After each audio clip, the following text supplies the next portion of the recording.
Tudo tem um início. As raízes. O início de toda semente, planta ou árvore são as raízes. Pensa, quando uma pequena semente de algo é plantada, a primeira coisa a brotar são as raízes. Elas descem, vão fundo e se espalhando em busca de alimento, para formar uma grande rede de sustento. Para aí sim o caule poder subir e formar o tronco, galhos, dar folhas, flores e frutos.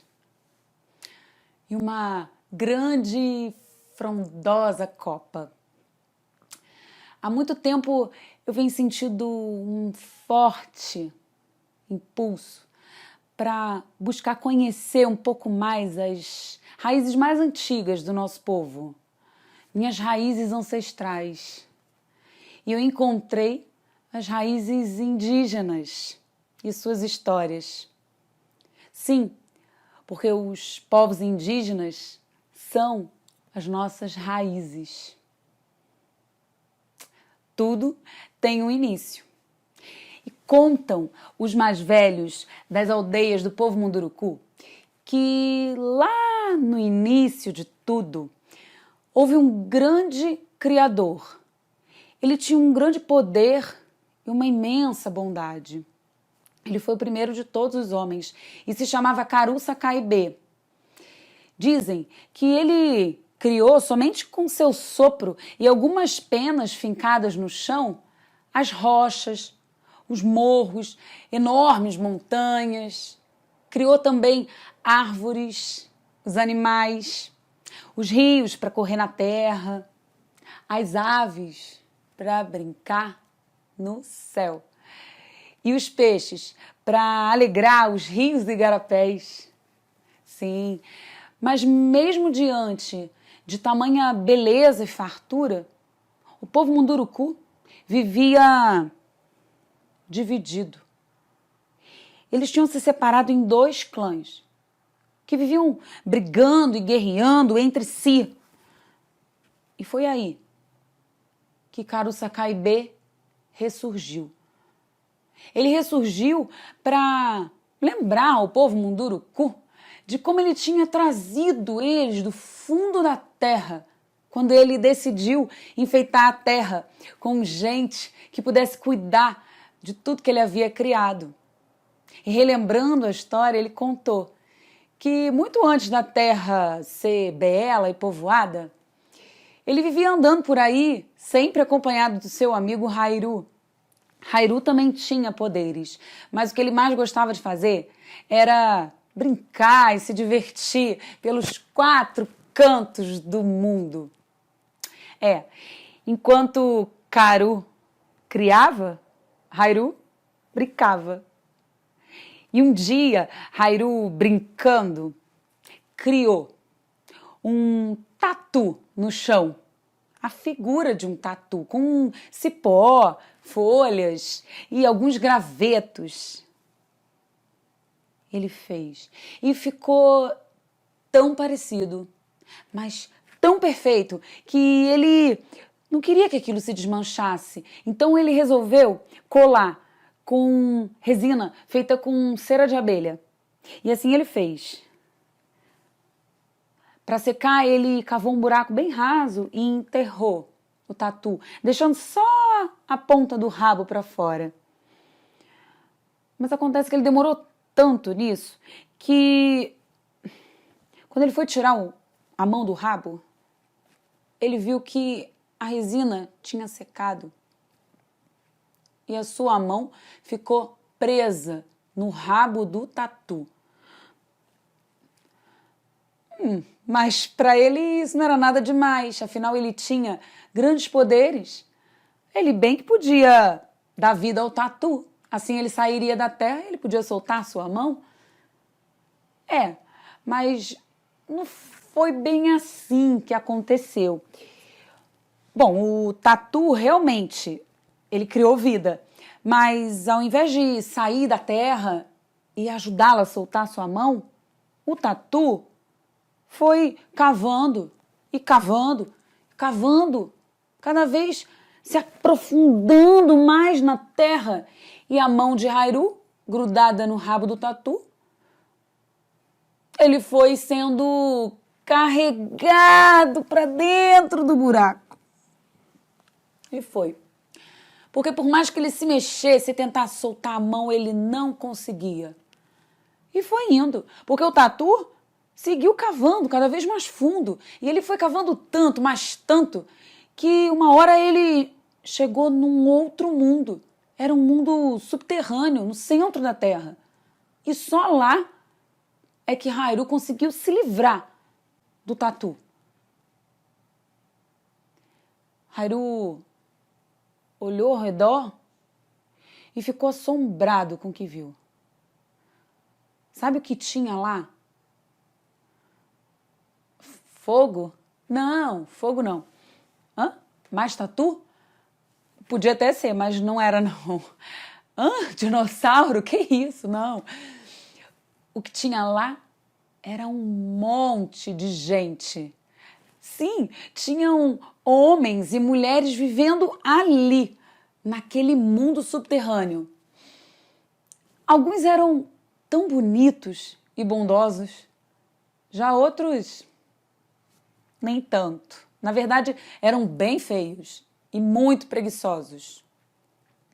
Mas Hairu ficou tão encantado com toda aquela gente que logo decidiu que tinha que voltar para cima e contar tudo para Karu Sakaibê. E assim ele fez, ele voltou pelo buraco. E chegando lá em cima, Karu Sakaibê já estava preocupado com a demora do amigo e um tanto zangado. Então, Hairu, percebendo seu humor, já foi logo contando a novidade para que ele não desse nenhum castigo a ele. E primeiro ele contou, da grande aventura dele pelo buraco do tatu até o centro da terra. Depois, ele contou das pessoas que havia lá embaixo. Karu Sakaibê ficou fascinado com a ideia de poder trazer toda aquela gente para morar no mundo de cima. Então ele pensou, mas como trazer tanta gente assim de uma vez só? Bom, Karu fez uma pelota, foi enrolando na mão e jogou no chão. Aguardou e imediatamente começou a brotar um pé de algodão. O grande criador colheu o algodão e com as suas fibras teceu uma grande e forte corda. Amarrou na cintura de Hairu e ordenou que ele fosse até lá embaixo buscar as pessoas. E Hairu desceu. Quando chegou lá embaixo, ele reuniu as pessoas todas e foi logo contando a elas das maravilhas do mundo lá de cima. E disse o quanto eles queriam que eles subissem pela corda para conhecer esse novo mundo. Acredita que os primeiros a subirem pela corda foram justamente os preguiçosos e feios? Sim, mas eles se apressaram porque eles imaginaram que lá em cima não precisariam ir atrás de comida, que não precisariam trabalhar. E assim se apressaram, foram depressa subindo pela corda. Foram os primeiros a sair do buraco diante de Karu Sakaibê. Os mais bonitos demoraram bastante a começar a sair pelo buraco. E teve um problema, porque o peso foi tanto que a corda de algodão não aguentou. Ela começou a se desgastar, até que de repente, justo na hora em que os mais bonitos estavam quase alcançando a superfície, pá! Ela arrebentou. E lá se foi pelo buraco um monte de gente bonita. Que pena. Mas tudo bem, porque muitos conseguiram subir. E Caruça-Caibê se viu então diante de uma multidão de gente. E ele pensou que o melhor a fazer seria diferenciá-los. E assim ele fez, ele pintou cada um de uma cor. Alguns de verde, outros de vermelho, uns de amarelo, de preto, que era para uns serem Munduruku, outros Sateremaué, outros Caiapó, e assim por diante, cada um de um povo diferente. Ai, aqueles mais preguiçosos e feios, por causa da demora de Caruça-Caibê pintando um por um, não aguentaram e adormeceram, bem ali, diante do herói criador. Pra quê? Caruça-Caibê ficou tão zangado, mas tão zangado, que transformou todos eles em bichos. Em borboletas, porcos do mato, pássaros e tantos outros bichos que vivem na floresta. Ai, tinha também uns que eram tão feios, mas tão feios, que ele decidiu que era melhor que eles nem fossem seres humanos. Nesses, ele traçou com o dedo uma linha vermelha bem no nariz. E na mesma hora eles se transformaram em mutuns de bico vermelho, que são um pássaro que existe até hoje. E esse pássaro, ele tem um canto tão tristonho que até parece que eles vivem a lamentar por causa dessa transformação até hoje. Mas para aqueles que não eram preguiçosos, Caruça-Caibê disse assim: vocês são o começo, o princípio de novos tempos. E os seus filhos e os filhos dos seus filhos serão sempre fortes e valentes. E para presenteá-los, ele preparou um campo, semeou e mandou chuva. Assim que a chuva tocou o solo, da terra brotou mandioca, milho, batata doce, cará, algodão e outras tantas plantas boas de comer e de fazer remédios. E dizem que só de relembrar essa história toda, o povo Munduruku, que vivia brigando e guerreando entre si, voltou a viver unido e em paz. Afinal, eles perceberam que eles eram todos irmãos.